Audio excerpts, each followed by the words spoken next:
আমাকে বলতে দিবেন? আমাকে বলতে দিবেন? আপনার কথা রেকর্ড হচ্ছে না এখন।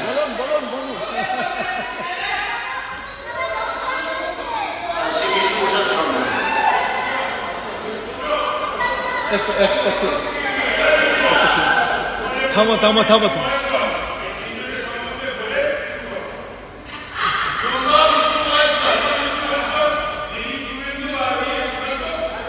এইভাবে কেন কথা বলছেন? ये क्या हो रहा है? ये मेरे समय को बर्बादी क्यों हो रही है? हम यहाँ हम आपसे, आप बड़ों से क्या सीखेंगे? क्या सिखा रहे हैं आप हमको? बसो बसो। माननीय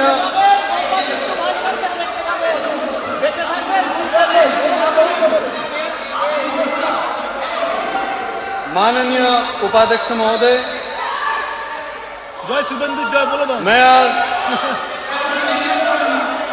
bill number 10 of 2022 the West Bengal private universities law amendment bill 2022 के ऊपर अपना मंतव्य देते हुए सबसे पहले ये मैं अपना विरोध मतलब रजिस्टर कराना चाहूँगा कि हम इस बिल के पक्ष में नहीं हैं। लेकिन इसके पक्ष में क्यों नहीं है, इसके लिए मैं अपने कुछ बातें आपके सामने रखना चाहूँगा। मैं कुछ बड़े लोगों की उदाहरण सदन में पेश करना चाहूँगा। एकेडमिक फ्रीडम पर काम करने वाले अमेरिकन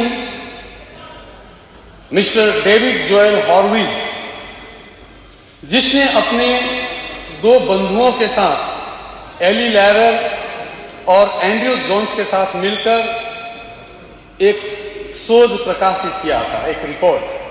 उस रिपोर्ट का नाम political bias in the administration and faculties of 32 allied colleges and universities.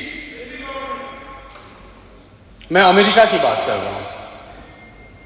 सन 2004 में उन्होंने अपना यह शोध लिखा था और उस शोध में उन्होंने अपने मंतव्य में कहा था, a university is not a political party and an education is not an indoctrination.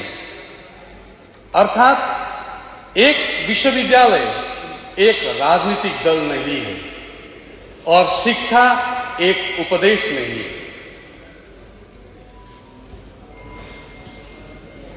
मैंने कल भी कहा था, देखिए आज मेरे लिए समय बहुत है, काफी समय मुझे दिया है, लेकिन मैं इतना लंबा शायद नहीं बोलूंगा। जितना बोलना था मैंने कल ही बहुत कुछ बोला इस मामले पर। फिर भी मैं कुछ एक चीजें आपको बताना चाहूंगा कि हमें विश्वविद्यालय को ही नहीं, छोटी से लेकर बड़ी तक कोई भी शिक्षण संस्थाओं को राजनीतिक अखाड़ा में तब्दील नहीं करना चाहिए। कभी एक फ्रांसीसी इतिहासकार जुल्स मैकलेट ने भी पूछा था, एक बुक में उनका क्वेश्चन मिलता है, what is the first part of politics? What is the first part of politics? Education, the second is also education and third is also education. जब राजनीति के प्रत्येक पांवदान ही शिक्षा है, तो इस शिक्षा को हम राजनीतिक लोग ही मिलकर नेस्तनाबूद करने पर क्यों लगे हुए हैं? हमें इससे बचना चाहिए। मैं एक उदाहरण देना चाहूंगा मेरे ही क्षेत्र का। मैं दार्जिलिंग जिला से आता हूं, पहाड़ी से। हमारे शिक्षा मंत्री को मालूम होगा, वहां एक कॉलेज है, वो 11 सितंबर 2004 से वो कॉलेज शुरू किया गया था, जिसको हम घूम जोरबंगलो कॉलेज बोल के जानते हैं, उस नाम से। इस कॉलेज की उम्र आज सिर्फ 18 साल ही हुई है, लेकिन ये कॉलेज में जिस तरह का शिक्षा है, वहां के फैकल्टीज ने मिलकर देखिए बहुत सारे पॉलिटिकल दबाव है उसमें, लेकिन आज वहां नेपाल से, भूटान से, बांग्लादेश से स्टूडेंट आके पढ़ते हैं। घूम जोरबंगलो कॉलेज मेरे ही क्षेत्र में, दार्जिलिंग। लेकिन उस कॉलेज को आज तक यूजीसी के तहत पूर्ण कॉलेज का दर्जा नहीं मिला और वहां के टीचिंग और नॉन टीचिंग जो स्टाफ है उनके लिए कोई भी रूल अथवा मानदंड आज तक कहीं भी दर्ज नहीं है, लिखा नहीं है, जिसके चलते एक पॉलिटिकल अपॉइंटी प्रिंसिपल किसी को भी कभी भी कॉलेज से निकाल भी सकता है, रख भी सकता है।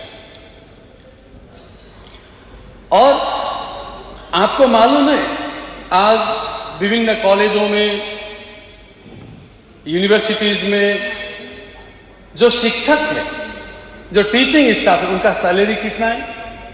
मैं आज घूम जोरबंगलो कॉलेज का टीचिंग स्टाफ का सैलरी की बात बता रहा हूं। 6,000 महज 6,500 रुपया से 13,000 तक बीच में वो उन्हें मिलता है महज, क्योंकि वो कॉलेज अभी भी राजनीतिक हस्तक्षेप से बाहर नहीं है।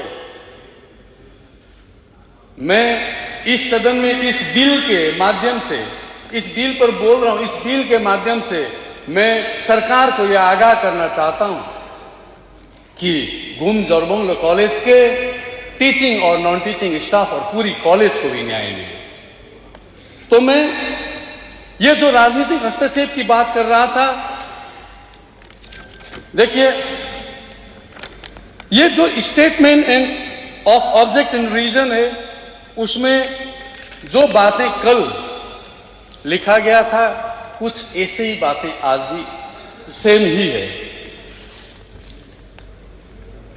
तो मुझे फिर कल जैसा कहा था आज भी उसी तरह कहना पड़ेगा कि मैं शिक्षार्थियों को राजनीति से, मतलब राजनीति में उनका प्रभाव में नहीं लाना चाहिए, ऐसा मैं नहीं कह रहा हूं।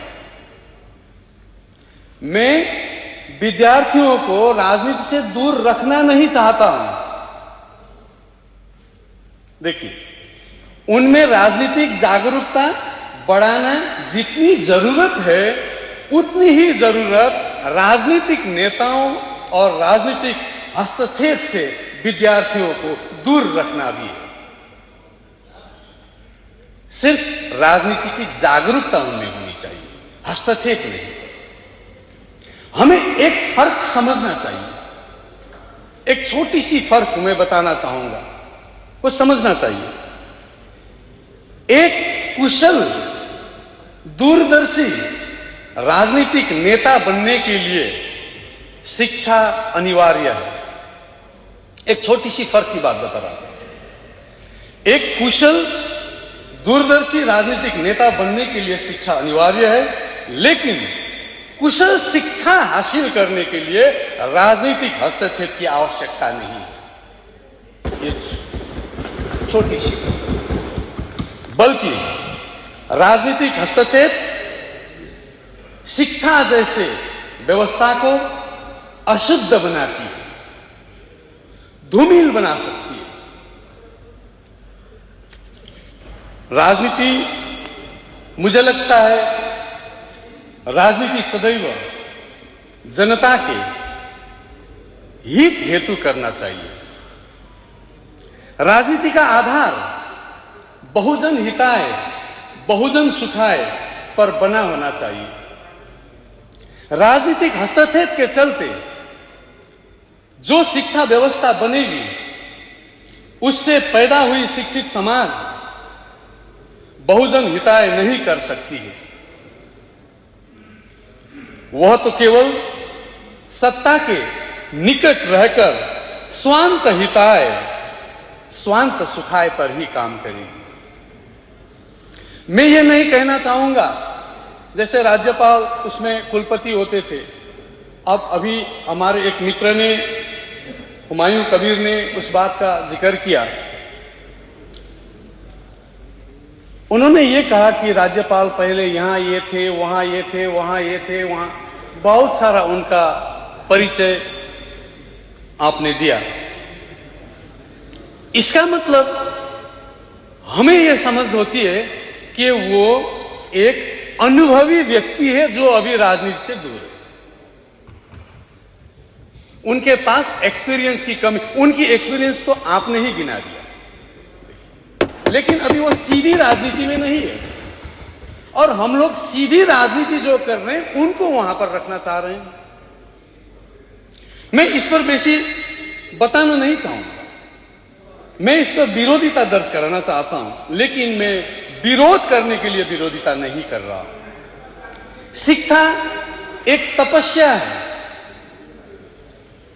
शिक्षा एक तपस्या है और तपस्या के लिए शांति की जरूरत होती है। राजनीतिक हस्तक्षेप उस शांति को भंग करती है। मैं ज्यादा नहीं बोलूंगा, अब थोड़ी सी है एक अनुरोध उपाध्यक्ष महोदय को करना चाहता हूं।